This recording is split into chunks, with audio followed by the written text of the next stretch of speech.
De nos jours, beaucoup de gens se livrent à des activités illégales et à des entreprises frauduleuses. Beaucoup de ces yaoboys finissent par devenir très riches, affichent leurs richesses nouvellement acquises et font la tendance sur les réseaux sociaux. Mais pour combien de temps? On les appelle les Sakawa au Ghana, yaoboys ou princes du Nigeria au Nigeria, brouteurs en Côte d'Ivoire et Skama au Cameroun. Cependant, la plupart de ces jeunes finissent par avoir une fin courte ou malheureuse. Sachez que le nom yaoboy est un argot nigérien utilisé pour décrire les personnes qui utilisent de faux emails et comptes sociaux pour attirer les victimes vers toute forme d'escroquerie ou stratagème trompeur. Cela dit, voici les brouteurs qui sont devenus fous. Numéro 10. Un garçon présumé, yaoboy, a été repéré dans une voiture. Puis il est descendu de son véhicule et est devenu fou.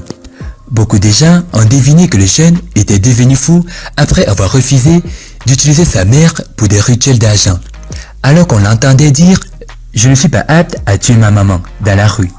Dans la vidéo, le jeune homme était dans la rue en train de pleurer et de crier qu'il ne pouvait pas tuer sa mère pendant que les gens essayaient de le calmer en lui versant de l'eau sur la tête. Vous vous demandez peut-être si son joujouman le chasse ou non? Eh bien, nous nous posons également la même question, mais nous ne pouvons pas tirer de conclusion maintenant. Numéro 9.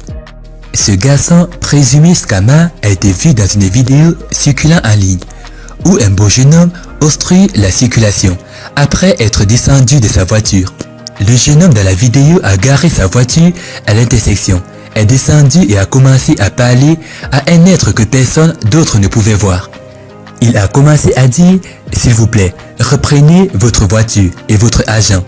Je n'en ai plus besoin. J'ai besoin de tranquillité d'esprit », a crié le jeune homme avant de retirer ses vêtements et bijoux, qu'il a jetés par terre, le laissant avec seulement ses sous-vêtements, qu'il aurait manifestement enlevé sans l'intervention opportune de quelques hommes valides qui l'ont terrassé. Il a été suivi par une femme qui courait comme une folle, essayant de comprendre comment elle pourrait l'aider à revenir à la normale. Elle a pris de l'eau et a essayé de la verser sur lui pour le refroidir, mais cela n'a pas fonctionné. Ils l'ont ensuite jeté dans le coffre de sa voiture et l'ont amené chercher de l'aide. Numéro 8. Là alors, c'est vraiment chaud, car ce brouteur a détruit sa voiture chère après avoir échoué à renouveler Joujou en raison du verrouillage. On vous explique. Ce brouteur a été vu dans une vidéo virale. Il est soudainement sorti de sa voiture chère et a commencé à se comporter de manière folle, alors qu'il ramassait une tige dans le but de détruire sa voiture chère. Selon certaines informations, le fraudeur présumé sur internet a obtenu plus que ce qu'il avait négocié après avoir montré des signes de folie dans une rue animée de Lagos le 30 mai. Les spectateurs l'ont aperçu alors qu'il était abasourdi et surpris lorsque le jeune homme est sorti de sa voiture et a commencé à crier à tue-tête, ce qui a par la suite attiré l'attention des passants et des piétons. Les observateurs ont affirmé qu'il était victime de circonstances après s'être impliqué dans les rituels et n'avoir pas pu se rattraper pour les rituels. Certaines sources ont également relevé que le brouteur devait effectuer certains rituels avant le 30 mai, mais n'a pas réussi, d'où la folie qu'il a attrapée. Selon la même source, ses amis ont également relevé qu'il était également censé effectuer le même rituel, mais ne pouvait pas, parce qu'il devait voyager de Lagos à l'état d'Edo, exprimant leur inquiétude quant au même sort, que le même sort qui leur était arrivé. L'un d'eux aurait déclaré « Nous avons supplié le Baba Loa de reporter au moins ce rituel à un autre mois, mais il a refusé. Nous devons apporter cette pantalon fraîchement utilisé des filles qui n'ont jamais été utilisées pour des rituels auparavant. Et devons accompagner certains des articles fétiches que nous a donné l'homme Joujou. » Numéro 7. Un brouteur utilise son père pour un rituel et devient fou à l'enterrement. Un fraudeur présumé sur internet, alias Yahoo Plus Boy, serait devenu fou lors des funérailles de son père à Benin City, après avoir utilisé son père pour enrichir d'argent. L'utilisateur de Facebook, Okan, a rapporté que le triste événement s'est produit à Biopark ou Ofbi, jonction avec la ville de Bénin. Okan, qui a partagé la vidéo, a ajouté que le garçon de Yahoo Plus avait acheté une voiture à son père et que son père était décédé 2 semaines plus tard. Le garçon de Yahoo Plus a avoué avoir tué d'autres personnes pour enrichir d'argent. Numéro 6. Mukuru Rex. Mukuru Rex devient soudainement atteint et prend lui-même sa vie quelques jours avant de mettre fin à ses jours. Le jeune homme avait soudainement commencé à se comporter étrangement. Les officiers ont été appelés sur les lieux après l'échec de la tentative de blocage du défunt.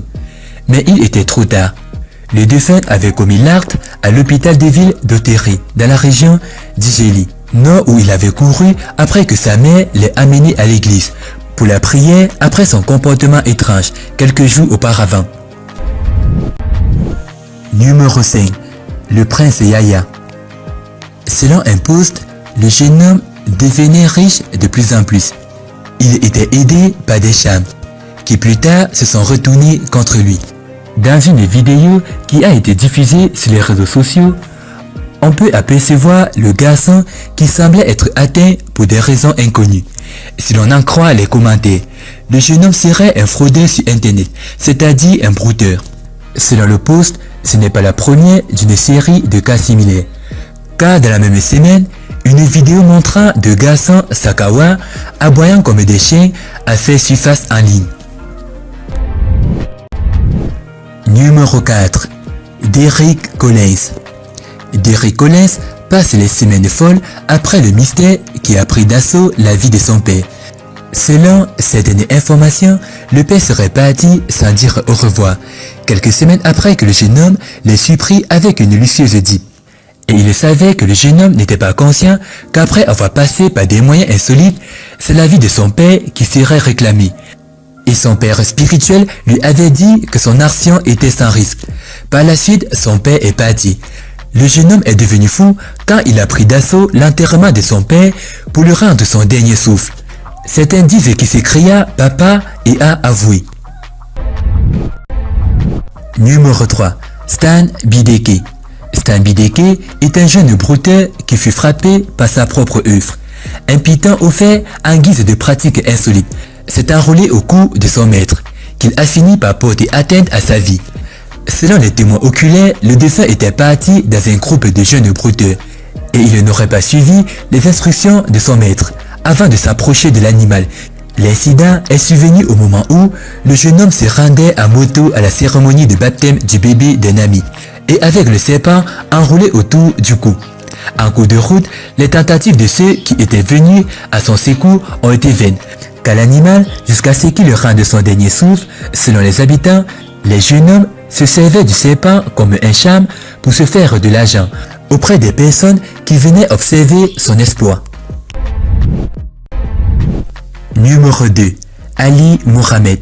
Ali Mohamed, le garçon soupçonné d'être un brouteur, serait devenu fou après avoir prétendument défié les ordres de son culte.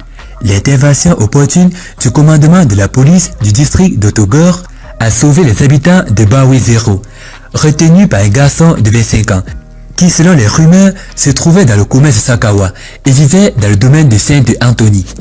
Il serait propriétaire d'un immeuble de 150 000 $ américains et posséderait également 4 voitures. 2 personnes ont été touchées par cet acte, tandis qu'une autre personne a vu sa voiture Mercedes-Benz endommagée à la suite de son geste, avant que la police ne l'ait arrêté. Certains habitants disent qu'Ali Mohamed habitait dans un immeuble tout seul, avec son maître spirituel. Lionel Diab. Son histoire a fait le buzz il y a quelques semaines. Celle de ce jeune homme apparaissant sur une vidéo dans laquelle il agissait tel un fou évadé d'un asile. La faute à un pacte qu'il aurait supposément passé avec une entité occulte afin d'obtenir beaucoup d'argent. Le porte-monnaie magique. Selon les initiés ou la légende, il s'agit d'une pratique qui consiste à réciter les incantations en vue d'obtenir un portefeuille magique qui produit régulièrement de l'argent mais qui en route te soumet à des conditions si éprouvantes qu'elles finissent par causer mort ou folie. Tel était le sort que l'on attribuait quelques semaines plus tôt à Lionel Tchap, ce jeune Camerounais d'une vingtaine d'années apparu aux yeux du grand public. Fils de bonne famille, Lionel Tchap n'a jamais vraiment manqué de quoi se nourrir. Malgré cela, rêvant de mener la vie de multimilliardaire, d'un HPP et d'exhiber un train de vie isolant, il va rapidement prendre des chemins compliqués et devenir brouteur ou scammer, comme on les appelle au Cameroun. Entendez cybercriminel. Un choix qui lui serait bien vite au vu des images où on a pu le voir croulant sous des liasses d'argent, posant devant des voitures de luxe et vêtu plus classe que le roi du Wakanda. Sauf qu'un beau jour, Lionel Tchap se retrouve dans un groupe d'amis où malgré ses avoirs falsieusement acquis à moins d'argent que tout le monde, invité à une sortie de farotage par ces jeunes super riches. Il n'a rien et n'est rien. Le jeune homme veut être aussi comme les autres, c'est-à-dire super riche. C'est ainsi qu'il sera posé une condition pour intégrer le cercle.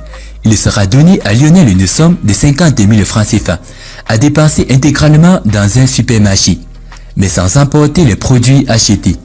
Banale condition qui paraissent aisée au départ, mais qui s'avérera bien plus compliquée que ça au moment de la réaliser.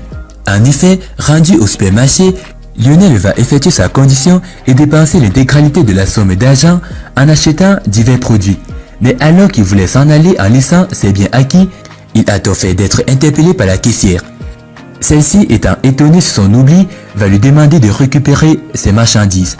Chose à laquelle Lionel va s'opposer encore et encore, jusqu'à ce que son comportement alerte les vigiles.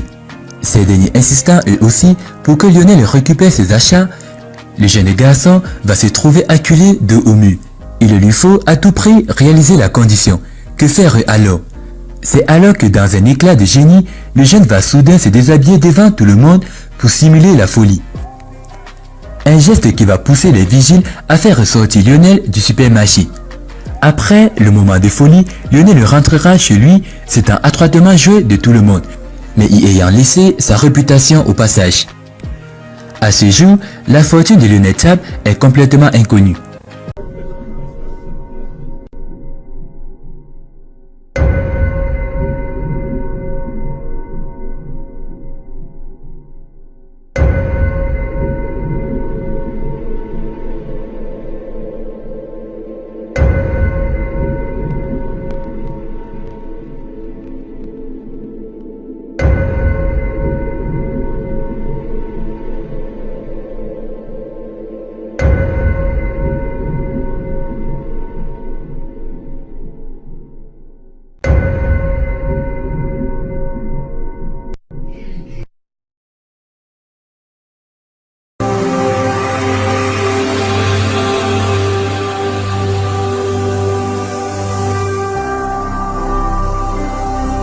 Jésus-Christ TV, vous connaîtrez la vérité et la vérité vous affranchira.